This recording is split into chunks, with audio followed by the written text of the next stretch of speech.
Hello and good afternoon. Good afternoon. Please have a seat. Good afternoon. It is so wonderful to be back in North Carolina, and I just want to thank you, everyone. Vanessa, your story is extraordinary, and thank you for all you have accomplished. You are truly a role model for so many. And Dr. Anthony Clark, I want to thank you for the warm welcome. It is truly an honor to be with North Carolina's own EPA Administrator, Michael Regan, with my longstanding friend, Governor Roy Cooper, and with Congresswoman Kathy Manning. You know, on January 20th, just hours after President Joe Biden and I took the oath of office, I stood in front of the Lincoln Memorial that evening, and I talked about what I call American aspiration. I talked about how in America, we not only dream, we do. We not only see what has been, we see what can be. We shoot for the moon, and then we plant our flag on it. And now we are already 90 days into our administration. And folks, we have seen American aspiration at work. We set a goal to get 100 million shots in arms in 100 days. And through the innovation of scientists, the hard work of manufacturers, and the determination of the American people, we will soon pass 200 million. We made a commitment to get checks directly to the American people. And to date, 159 million have been sent out, and more jobs have been created in the first 2 months of our administration than in the first 2 months of any other White House in history.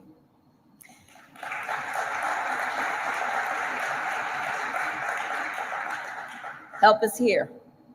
Help is here. And hope is here. And things are looking up. Schools are reopening. Businesses are reopening. Grandparents are seeing their grandchildren in person. We are delivering real relief. And the American people are now able to breathe easier and sleep better. And we are not done. The president and I are ready to keep going. And we are not going to take it slow. And we are not going to take it one step at a time. Nope. We are going to take a giant leap into the future.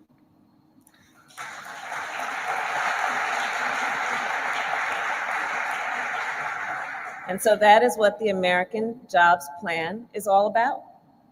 It's a once in a lifetime, once in a generation investment in America's infrastructure, in America's future. It is what the American people deserve. It will keep our nation competitive.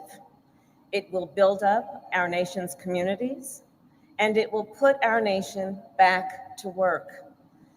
You know, as nearly 10 million Americans remain unemployed, more than 250,000 right here in North Carolina, the American Jobs Plan will create millions of jobs. It will be the largest jobs investment our country has made since World War II. And it's not only about jobs, it's about good jobs for every worker, good jobs for every worker everywhere.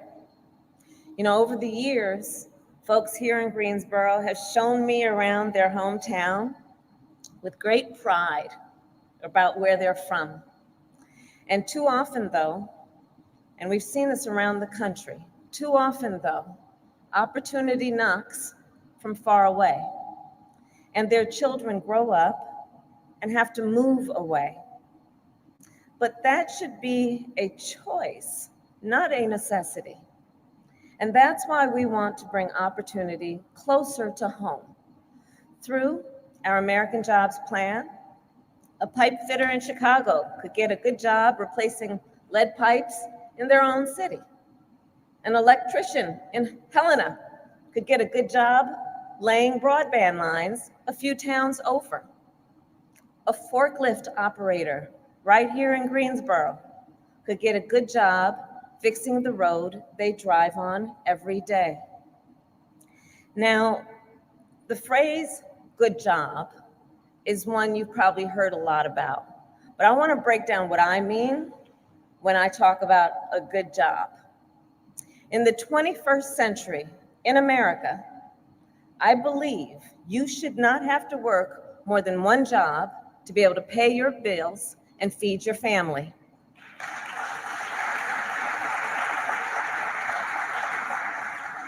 One good job should be enough. At a good job, you shouldn't have to worry about your safety. You shouldn't have to worry about whether you have the ability to get a good life because you might have to go in debt for a diploma that promises a decent paycheck. It's pretty simple. A good job allows people the freedom to build the life you want, to reach as high as you want, to aspire. That's what a good job does. And good jobs are what the president and I will create with the American Jobs Plan. We will draw on the skills that millions of workers in our country already have. Just look at what's happening here. The skills of pipe fitters and electricians and welders, construction workers and factory workers and transit workers, and care workers too. And if you don't have those skills, or if you want to learn other skills, we intend to help you get them.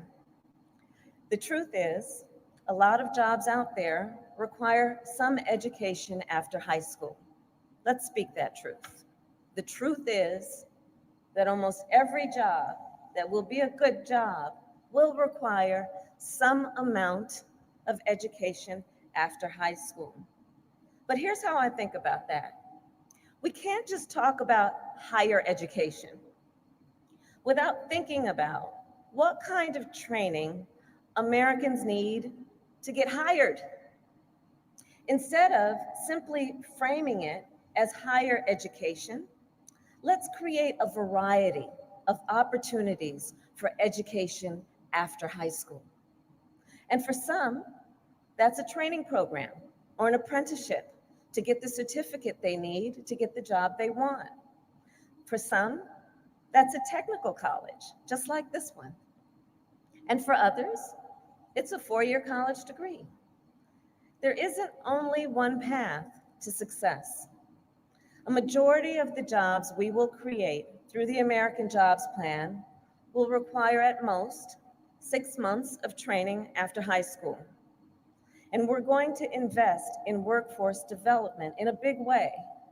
We're also going to create as many as 2 million new registered apprenticeship slots.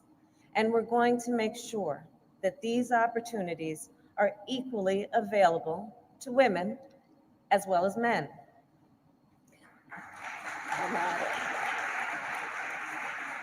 Because there's an interesting fact, in case you didn't know, hard hats are actually unisex. Everybody's laughing. So now the best way, I also believe, to get a good job is through a strong union. Union members have better pay, better health care, better retirement, better protections on the job. I believe every worker in America deserves the ability to organize or join a union. And there's another thing about American jobs and the American Jobs Plan. It will not only create good jobs, it will have a big impact on communities. It will have a big impact on people's quality of life at home. Let's talk about, for example, broadband.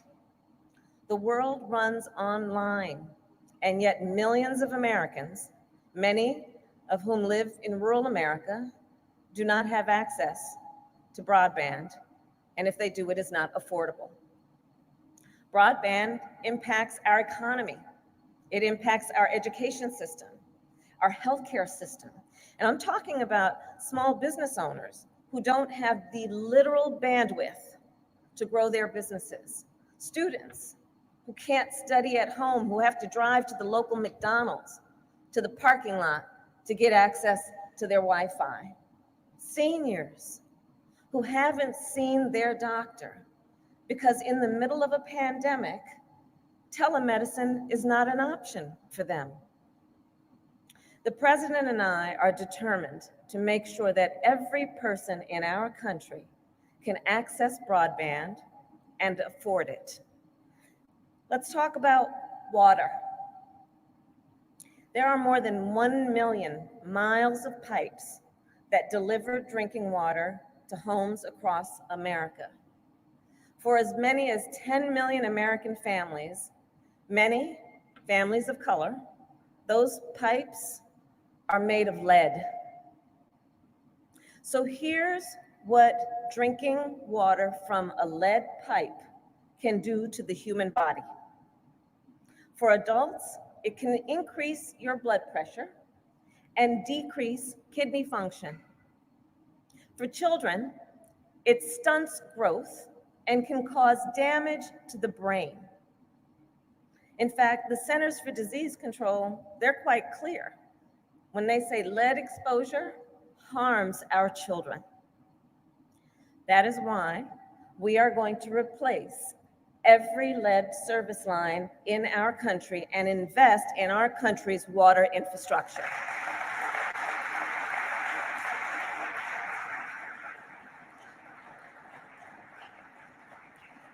You know, at its root, I believe that infrastructure is about all the support systems that make our country work.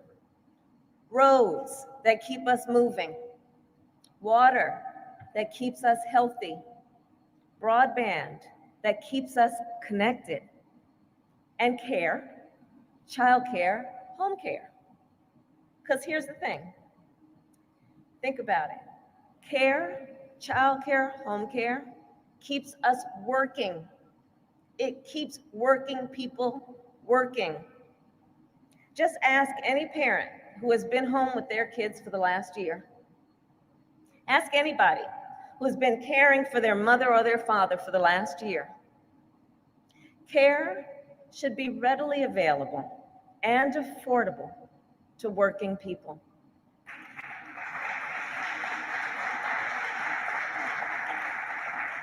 And caregivers should be paid fairly and treated with dignity and respect. And small business owners who run child care and home care businesses must be fully supported.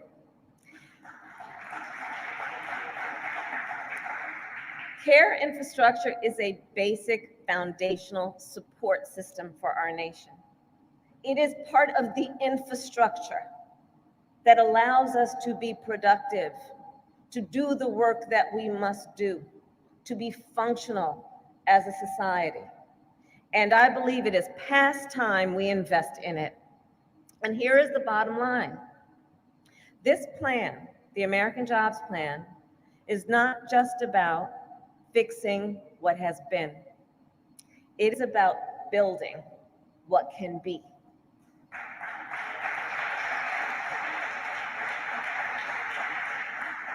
And I do believe this then is the very definition of American aspiration. And this is the very definition of America. The capacity of our nation has never been in question. The ingenuity of our nation has been the envy of the world. That was true when we built the Transcontinental Railroad. That was true when we brought electricity to every household in America. That was true when we raced to the moon. And that will be true when the United States Congress passes the American Jobs Plan.